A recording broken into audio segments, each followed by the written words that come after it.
ታሪኩ የሚጀምረው በሰማይ ላይ ከፍ ብሎ በሚበራ አንድ የተሳፋሪ አውሮፕላን ነው። በአውሮፕላኑ ውስጥ ዋናው ገጸ ባህሪያችን ጃክ በምቾት ተቀምጦ መጠጡን እያዘጋጀ ነበር። በዚያ ቅጽበት ሁሉም ነገር ፍጹም የተለመደ ይመስል ነበር። ተሳፋሪዎቹ በሙሉ በየወንበሮቻቸው ላይ በሰላም ተቀምጠው ነበር።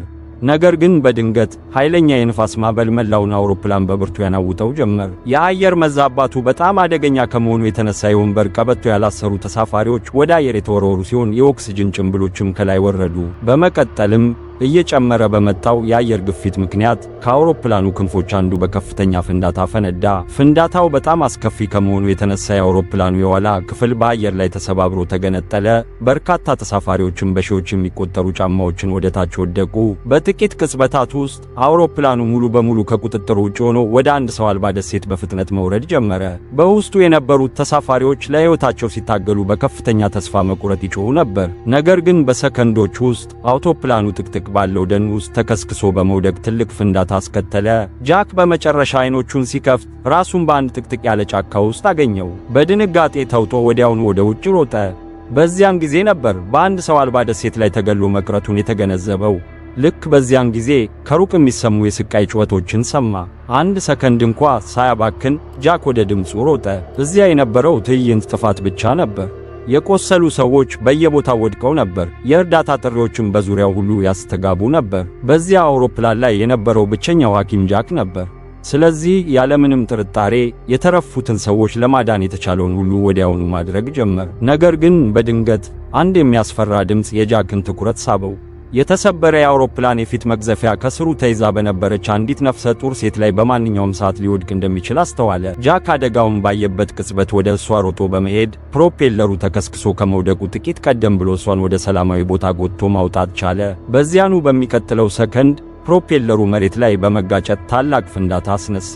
ጃክ የራሱን ጉዳት ችላ በማለት የተረፉትን መርዳቱን ወዲያውኑ ቀጠለ። ሆኖም ከጥቂት ቅጽበታት በፊት የተከሰተው አስከፊ ፍንዳታ አብዛኛዎቹን የቆሰሉ ተሳፋሪዎች አስከሬን አድርጓቸው ነበር። ከጥቂት ጊዜ በኋላ ጃክ ብቻውን ወደ ጫካው ገብቶ የራሱን ቁስል ለመስፋት ሞከረ።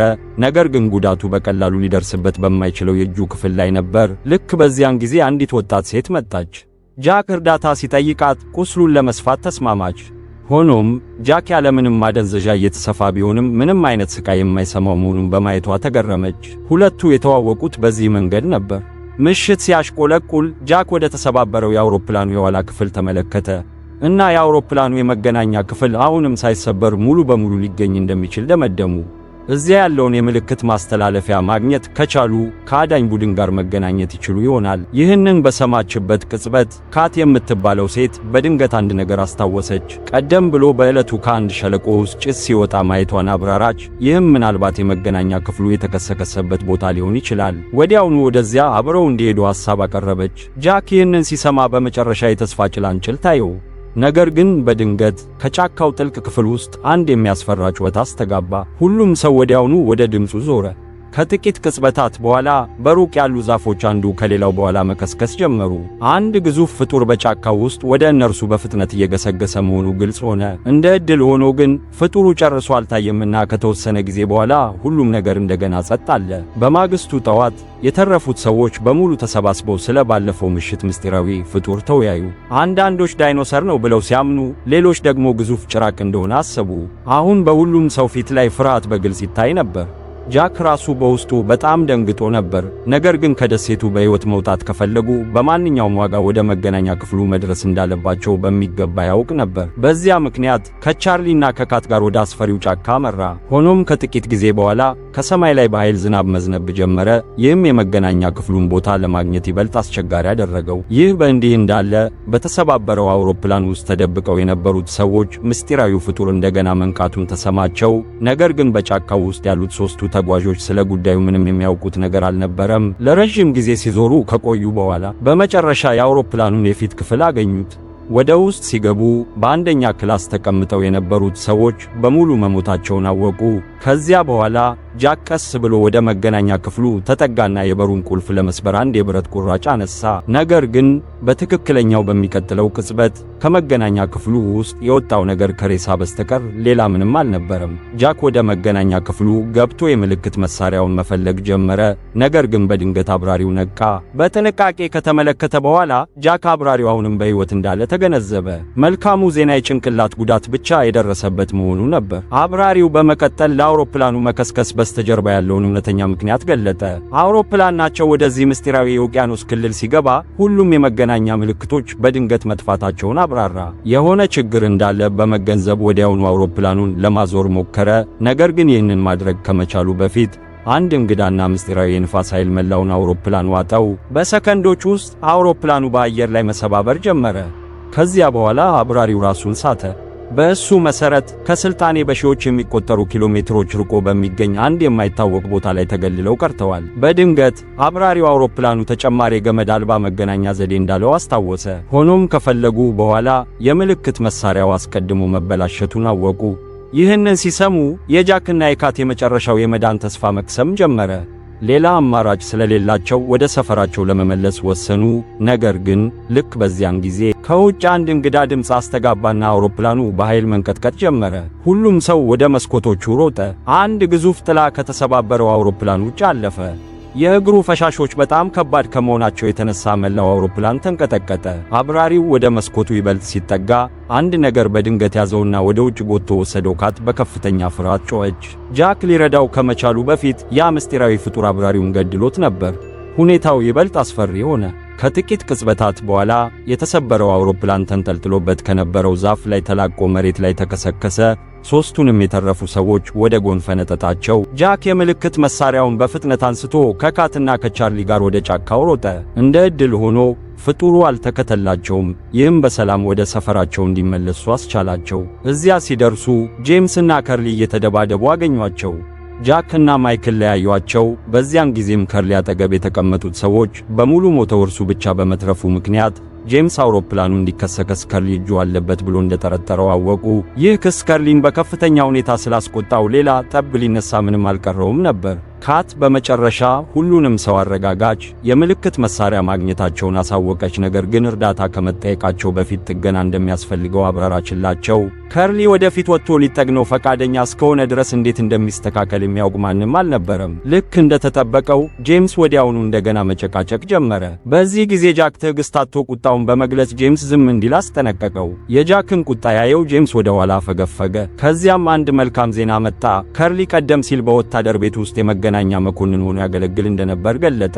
የምልክት መሳሪያው የወታደራዊ አውሮፕላን ስለነበረ እንዴት እንደሚጠገን ያውቅ ነበር። ለተወሰነ ጊዜ ከሰራበት በኋላ ከርሊ መሳሪያውን በተሳካ ሁኔታ እንደገና እንዲሰራ አደረገው። ሆኖም ግን ባትሪው ሊያልቅ ተቃርቦ ነበር። መሳሪያውን ወደ ተሻለ ከፍተኛ ቦታ መውሰድ ነበረባቸው። ካት የት ቦታ ብላ ስትጠይቅ ከርሊ በጫካው ጥልቅ ክፍል ውስጥ ወደሚገኝ አንድ ግዙፍ የድንጋይ ክምችት አመለከተ።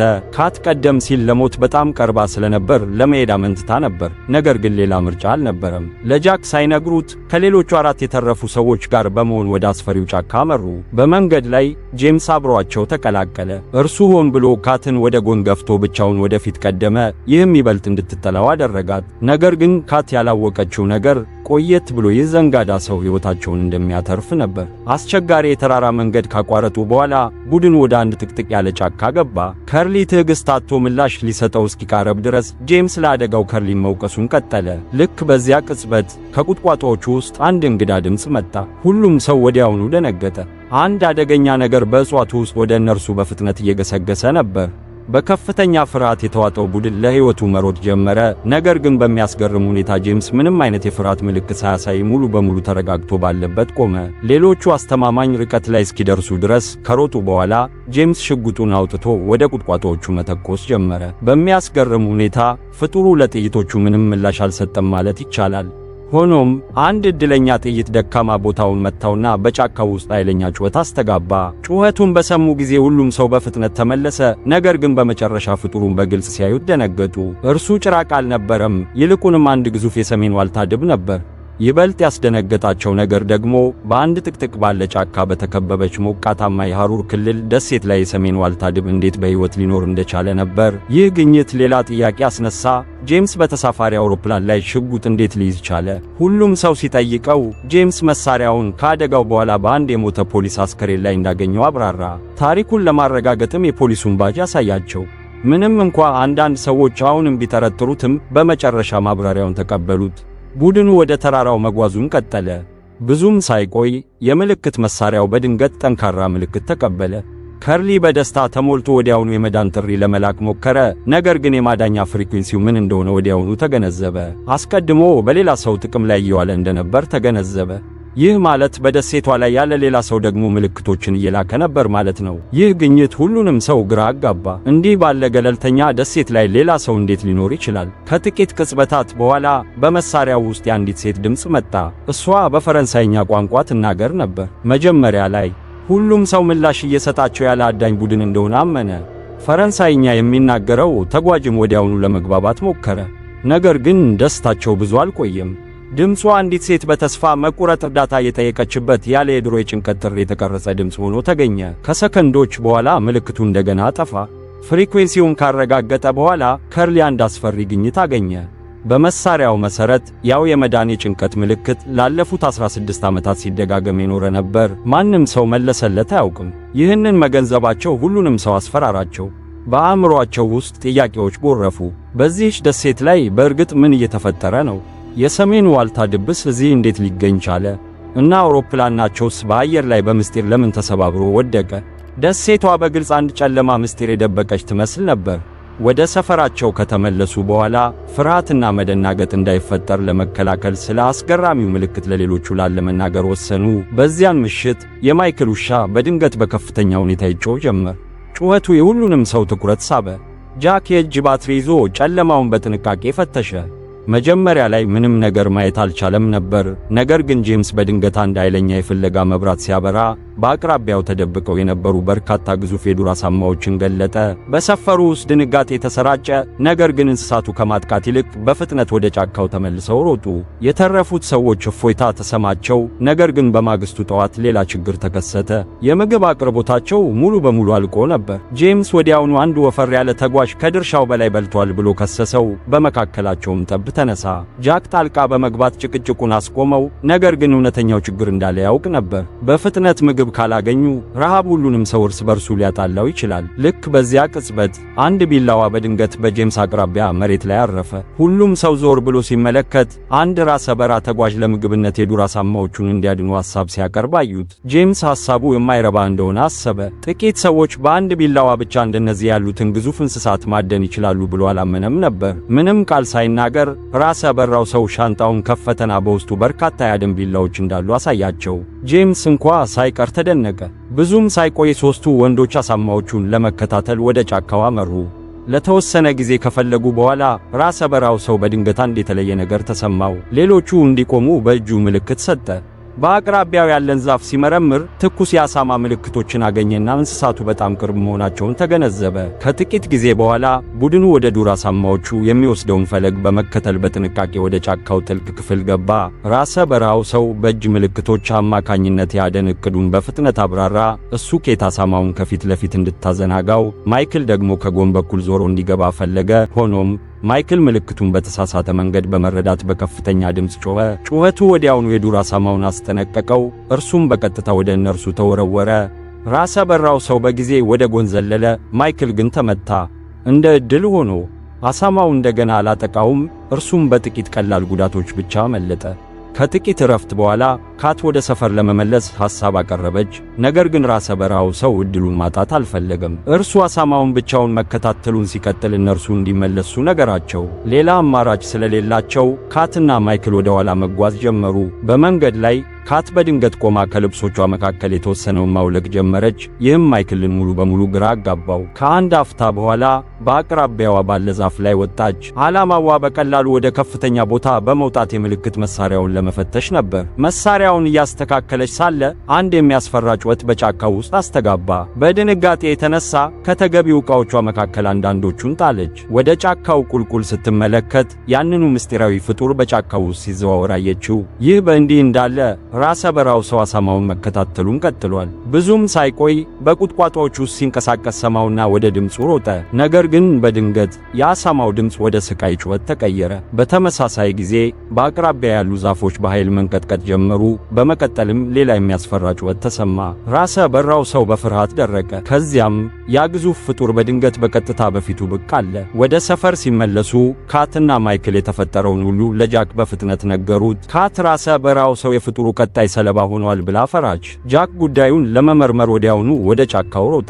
በዛፎቹ መካከል እየተንቀሳቀሰ ሳለ ራሰ በራው ሰው አንድ የሞተ የዱር አሳማ ተሸክሞ ከጫካው ሲወጣ በድንገት አየው። አካሉ በትኩስ ደም ተሸፍኖ ነበር። ይህም ከአንድ አደገኛ ገጠመኝ በተአምር መተርፉን በግልጽ ያሳያል። በዚያን ምሽት የተረፉት ሰዎች በአንድ ላይ ተሰባስበው በአደጋው ለሞቱት ሰዎች ጸለዩ። በውይይቱ ወቅት ማይክል ራሰ በራውን ሰው ያንን ምስጢራዊ ፍጡር በእርግጥ አይቶት እንደሆነ ጠየቀው። ከአጭር ዝምታ በኋላ ራሰ በራው ሰው ምንም ነገር እንዳላየ ተናገረ።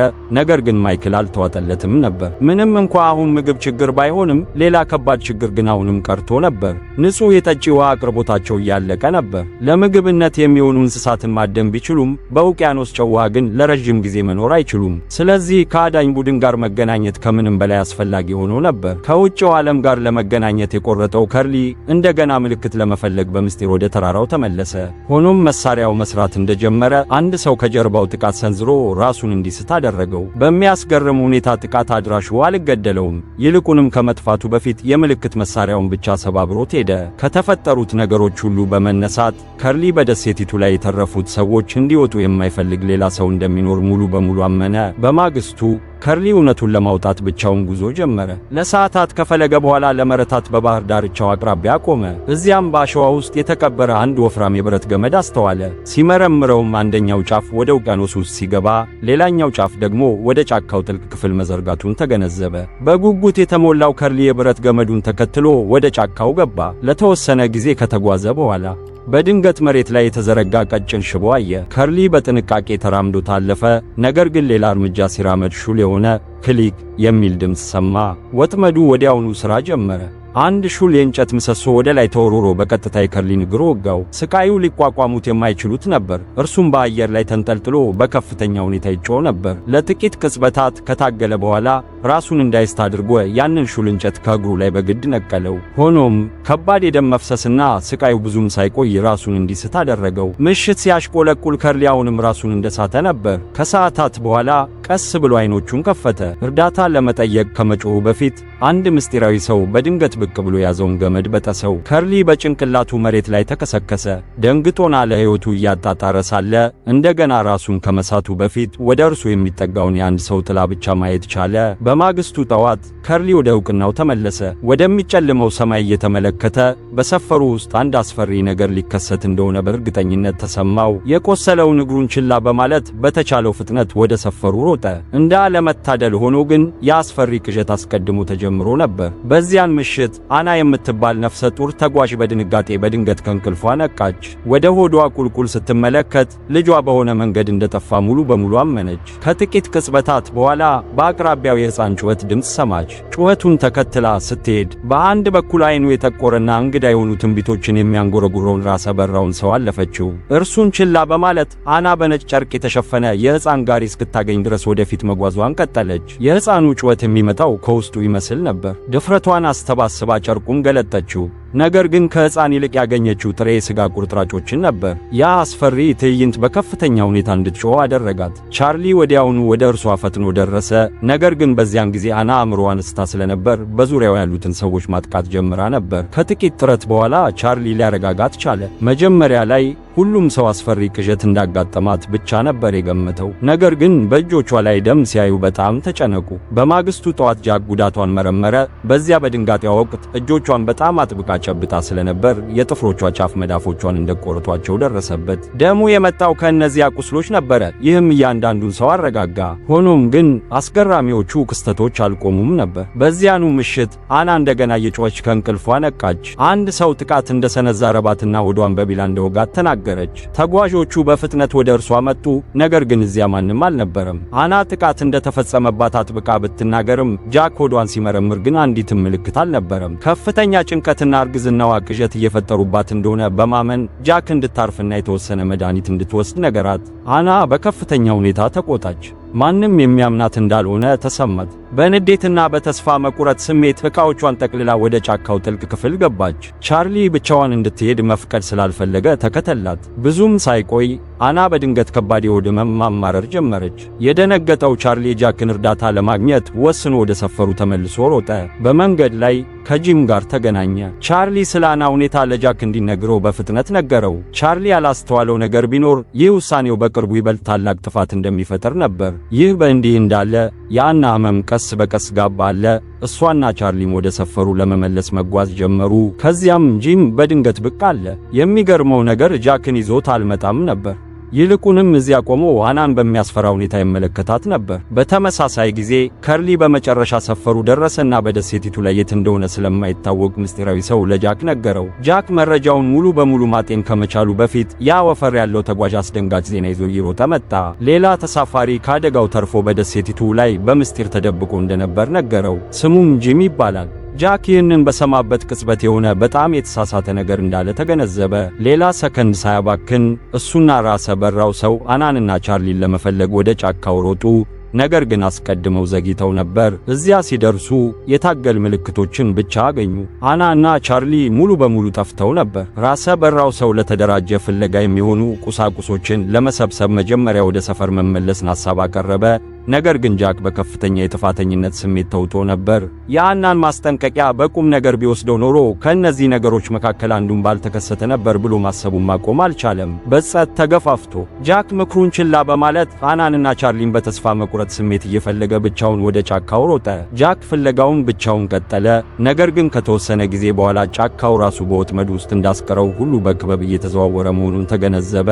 ብዙም ሳይቆይ ራሰ በራው ሰውና ሌሎቹ ደረሱበትና ፍለጋው ቀጠለ። በመንገድ ላይ በትክክለኛው መንገድ ላይ መሆናቸውን የሚያረጋግጥ የተቀደደ የቻርሊ ልብስ ቁራጭ አገኙ።